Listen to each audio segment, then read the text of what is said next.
পশ্চিমবঙ্গের মুখ্যমন্ত্রী মমতা বন্দ্যোপাধ্যায় ও সাধারণ সম্পাদক ও ডেমরা লোকসভা কেন্দ্রের সাংসদ অভিষেক বন্দ্যোপাধ্যায়ের চিরধন্য ও মনোনীত প্রার্থী এগরা বিধানসভা কেন্দ্রে আবার আপনাকে নির্বাচিত করলেন মানুষকে পরিষেবার জন্য। আমি দলের প্রতি কৃতজ্ঞ যে প্রথম 5 বছর দল আমাকে দায়িত্ব দিয়েছিলেন এবং 5 বছর মানুষের পাশে থেকে কাজ করার পর দ্বিতীয়বারের জন্য দল আমাকে মনোনীত করেছে। আমি আমাদের নেত্রী মমতা বন্দ্যোপাধ্যায় এবং নেতা অভিষেক বন্দ্যোপাধ্যায়কে কৃতজ্ঞতা জ্ঞাপন করি।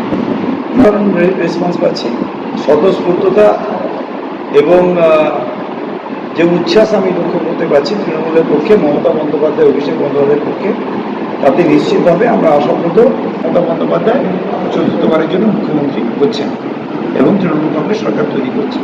তার প্রতিফলন আমরা প্রত্যেকটা মিটিংয়ে সবাই দেখতে পাচ্ছি।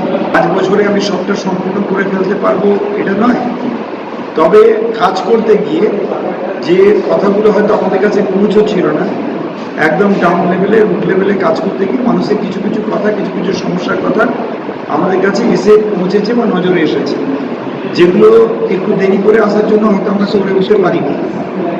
সেগুলো নিশ্চিতভাবে ঘরের একটা পরিকল্পনা আমাদের আছে। বিবেকানন্দ অঞ্চল আছে, বিবেকানন্দ অঞ্চলে একটা জলের ড্রেনেজের সমস্যা আছে। সেই সমস্যাটা আমি অনেকদিন ধরে কাজ করছি, সমস্যাটা মূলে ঢুকতে পেরেছিলাম না। তো তারপরে সব জায়গাতে ঘুরে গেটে ফাইল জোগাড় করে বুঝলাম যে কোথায় প্রবলেমটা আছে, কেন হচ্ছে না কাজটা। তো সেটা রেকটিফাই করে যখন এক্সক্লুসিভ একটা পলিসি করে একটা প্ল্যানিং করে ইরিগেশন দপ্তরে পাঠালাম, তাতে দেখা গেল যে কিছু নতুন ক্যানেল আমাকে কাটতে হবে অল্প ছোট করে, আর কিছু ক্যানেল আমাকে রিএক্সক্যাভেট করতে হবে। ফলে এটা যখন স্কিম করে পাঠাই তখন সময় আর পাইনি, এসআইআর চালু হয়েছে, ভোট চালু হয়ে গেছে, ফলে ওটা ভোটের পরে আমরা কাজগুলো করব। তারপরে এখানে আমার এগুলোতে কোর্ট ছিল না, কোর্টের কাজটা অনেকটা এগিয়ে দিয়েছি।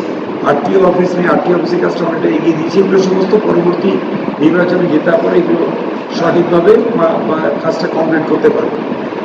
এবারে আমার এখানে দুটা ক্যানেল আছে, সেখানে প্রায় 50 কিলোমিটার মতো ক্যানেল আমরা রিএক্সক্যাভেট করেছি। তো অল্প কিছু বাকি আছে, সেটা আমরা শেষ করতে হবে। রাস্তাঘাট প্রচুর বানিয়েছি, প্রায় 250 কিলোমিটার মতো রাস্তা গত 5 বছরে বানিয়েছি। আরও কিছু রাস্তা বানানোর প্রয়োজন আছে, ভেতরে ছোটো ছোটো রাস্তাগুলো, সেগুলো আমাদের নজরে আসছে, আমরা ধীরে ধীরে আমরা করে ফেলব। ফলে একটা উন্নয়নের পদ্ধতির মধ্যে আছি। নেত্রী মমতা বন্দ্যোপাধ্যায়, মাননীয় মুখ্যমন্ত্রী নেতা অভিষেক বন্দ্যোপাধ্যায় পরিপূর্ণভাবে সহযোগিতা করেন ডেভেলপমেন্টের প্রশ্নে, ফলে ডেভেলপমেন্ট আমরা করতে পারি। প্রকল্পের সুবিধে নেওয়ার জন্য অনলাইন পোর্টাল আছে। বিভিন্ন লোকরা তো, বিজেপির নেতারা তো যুব সাথে নিচ্ছে, লক্ষ্মীর ভাণ্ডার নিচ্ছে, কেউ তো বাধা দেয়নি। যদি একটা রাজ্য সরকার সকলের জন্য প্রকল্প করতে পারে, তাহলে তুমি কেন্দ্রীয় সরকার সকলের জন্য প্রকল্প করতে পারছো না কেন? এই বাধা পান, তিনি এফআইআর করুন কে বাধা দিচ্ছে, তিনি কে কিভাবে বাধা দিচ্ছে তিনি লিখিতভাবে দপ্তরকে জানান, কেন্দ্রীয় দপ্তরকে জানান, কেন্দ্রীয় মিনিস্ট্রিতেই জানান। প্রকল্প চালু করলে সেই প্রকল্পকে ফুল প্রুফ করার জন্যে কিছু সিস্টেম থাকে। দিদি লক্ষ্মীর ভাণ্ডার করেছে, লক্ষ্মীর ভাণ্ডার 25 থেকে 60 বছর বয়স পর্যন্ত সমস্ত মানুষ পাবে।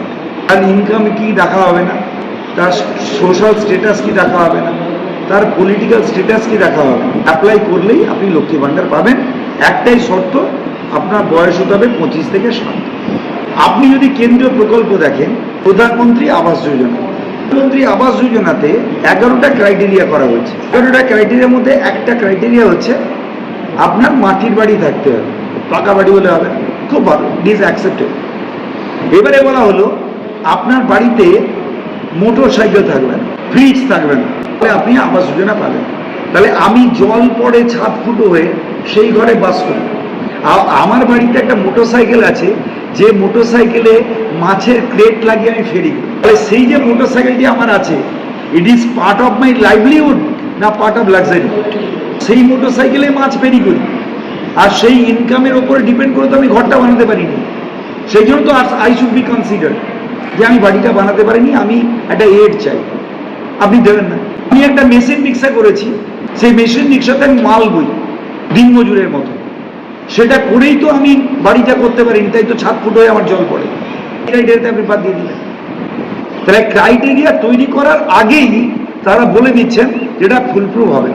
পেছনে একটা পলিটিক্যাল ইন্টেনশন আছে। সে পলিটিক্যাল ইন্টেনশনটা কি, যেটা সিপিএম করতো, তুমি যদি আমার বিজেপি করো তাহলে তোমাকে এক্সকিউজ করো, ক্রাইটেরিয়া যদি মিস করো তাও তোমাকে দিয়ে দেবো।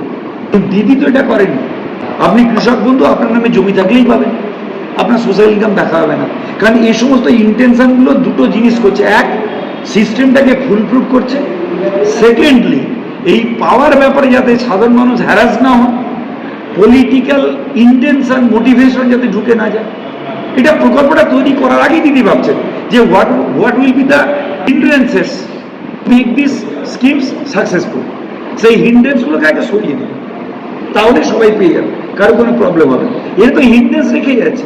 আমার স্কুলে 1200 মেয়ে কন্যাশ্রী পায়, কোনো না কোনো গ্র্যান্ট পায়, কেউ 2 পায়, কি কেউ 1 পায়, হোয়াট এভার ইট ইস পায়। তো আমার তো কেউ ব্যারিকেড হয় না, কেউ তো আটকায় না। বেটি পড়াও বেটি বাঁচাও কটা ছেলে মেয়ে পেয়েছে? অ্যাপ্লাই করার সুযোগটা কি, স্কিমটা কি, তার ক্রাইটেরিয়া কি? স্বাস্থ্যসাথী প্রকল্পে আপনার যদি হেলথ ইন্স্যুরেন্স না থাকে, সরকারি চাকরি না হন, আপনি প্রত্যেকে হেলথ ইন্স্যুরেন্সের মতো করে স্বাস্থ্যসাথী প্রকল্প পাবেন।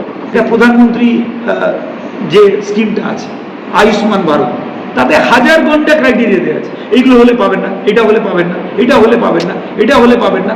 আপনি যখন স্ক্রিনিং করে এসে দেখবেন 1% 2% লোক পাবেন। মমতা বন্দ্যোপাধ্যায় বলছে যে সবাই পাবে, কিন্তু ডিফারেন্স এটা, তারা স্কিম বানাতেই পারে না, বানালে তো এগুলো নিয়ে পাওয়া। তো স্বাভাবিকভাবে মমতা বন্দ্যোপাধ্যায় প্রত্যেকটা স্কিম সাকসেসফুল হচ্ছে, সেন্ট্রাল গভর্নমেন্টের স্কিম সাকসেসফুল হচ্ছে না, আর তারা সাকসেসফুল করতে চানও না। সেই জন্য কি করেন, একটা গিমিকের মতো তৃণমূল কংগ্রেস করতে দিচ্ছে না, এইসব মিথ্যে কথাগুলো বলে।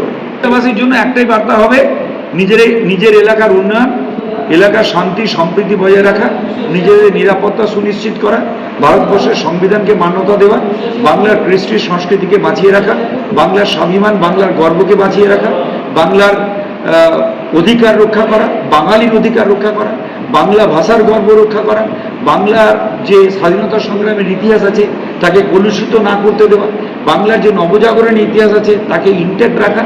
এসবগুলো যদি করতে চাই, বাঙালি হিসেবে যদি আমরা মাথা উঁচু করে শিরদাঁড়া সোজা রেখে বাঁচতে চাই, তাহলে দখলদারের হাত থেকে বাংলাকে বাঁচাতে হবে। আর তার জন্য মমতা বন্দ্যোপাধ্যায়কে ভোট দিতে হবে, আর ভোট দিয়ে বাংলাতে শান্তি প্রতিষ্ঠা করতে হবে।